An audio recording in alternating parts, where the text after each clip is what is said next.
Everything is perspective. A man who works tirelessly, relentlessly for years and years, never taking a break, always putting in the overtime, always being the last person to leave a job, becoming an expert in his chosen field. He became so good at his craft that everybody comes to him for advice. He's made it.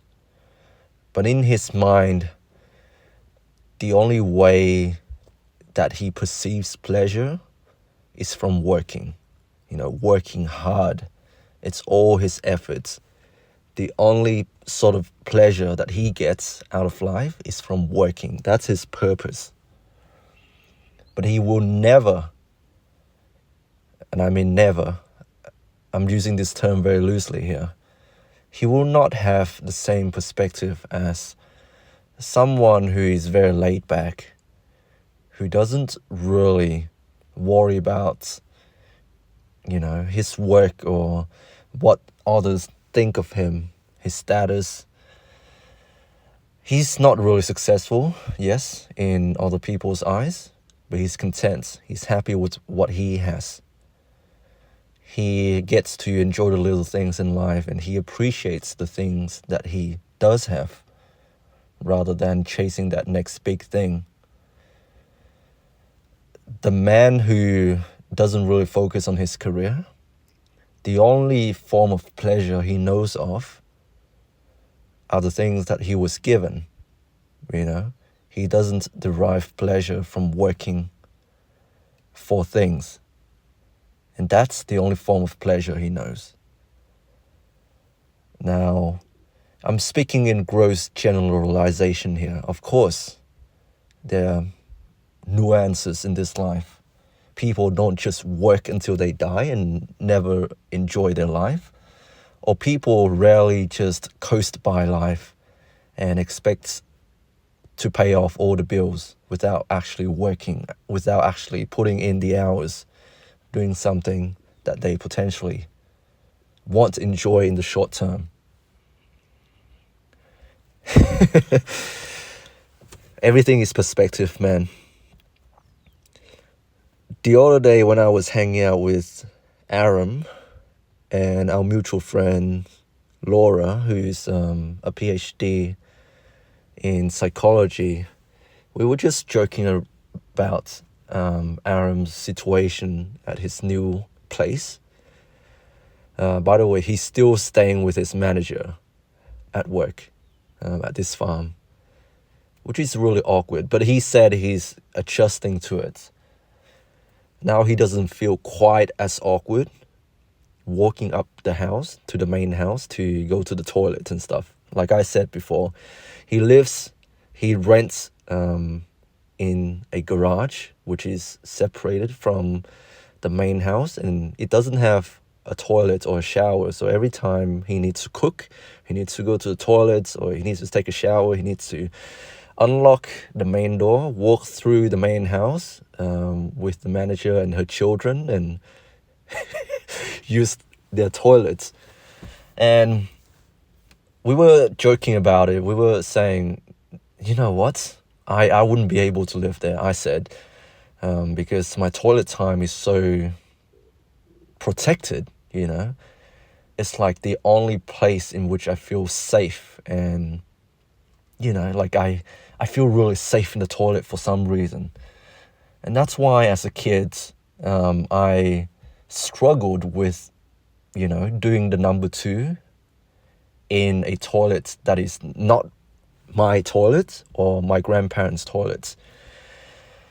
And I used to feel really uncomfortable when I went to my paternal grandparents' house, because we live in a ghetto on my dad's side, and let's say that we don't have the best toilet. It's very, how do I say it? It's like a hole in the ground, basically. It's not that bad, by the way. It's not that bad now. It's been improved. My uncle actually put in the time to improve the toilets, but I never felt comfortable doing the number 2 in a public toilet. But I had an epiphany about 4 years ago when I went on a plane and I couldn't hold it in anymore.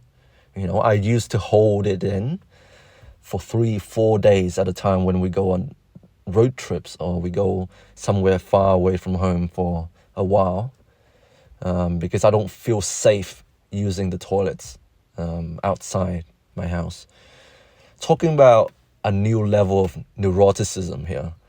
But anyways, I had an epiphany about 4 years ago. I told Laura and Aaron I couldn't hold it in anymore during a flight, and I had to use the plane's toilets. And from that moment on, I realized that I could poop anywhere. And we were talking about this phenomenon, how Aaron was feeling really, awkward and insecure about using his boss's toilet or shower. He lives with his manager.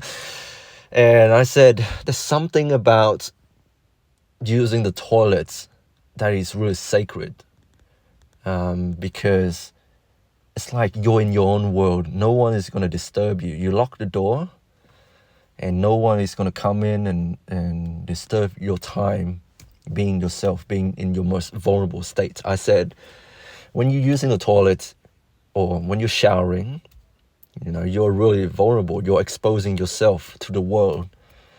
And without these 4 walls separating your acts from the rest of the household, you'll be full on display, naked, like how you would be when you die and you have to present your entire self, your entire soul to God, naked before God. Without these 4 walls, you'll be naked to essentially everybody. It's a very vulnerable position to be in. So, like I said before, it's all about perspective. These little things, I didn't realize it before because I've always thought that you have to work hard for your pleasures, like you have to work hard to earn the things that are in your life. I never realized I have this privilege. I have a room that I could grant permission for someone else to enter or not at my own discretion, I never realized that I'm so privileged. I'm so lucky. I feel like I'm already doing better than a lot of people in this world. Having my own room. None of my housemate can come in without knocking first.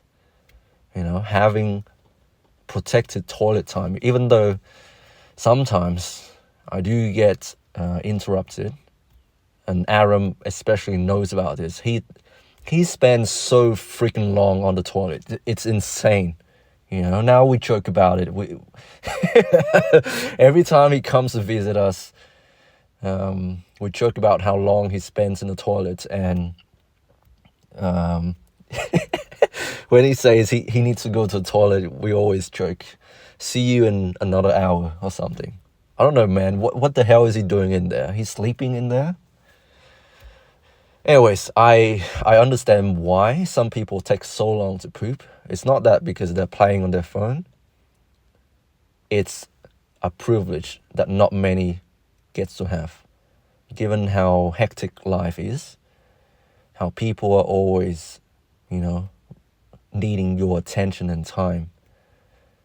Sometimes people retreat to the toilet. People take a long toilet break because they just want those 4 walls to separate them from the rest of the world.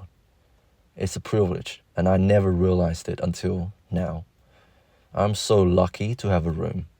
I'm already doing better than most people. No one can enter my room except for my permission. And you don't have to work hard for it. It's something that was given to you sometimes. But there needs to be a balance, If you go through life without actually working hard for anything, then you will never know the pleasure of actually acquiring something from your hard work. It's all perspective, guys. Anyways, hope you guys are doing well. Stay strong. God bless. This video is shocking. I don't know what I'm talking about. I have to go to my night shift tonight. So, yeah, excuse me for the next few days because my brain is going to be scrambled. Anyways, love you. Stay strong. And I'll speak to you soon.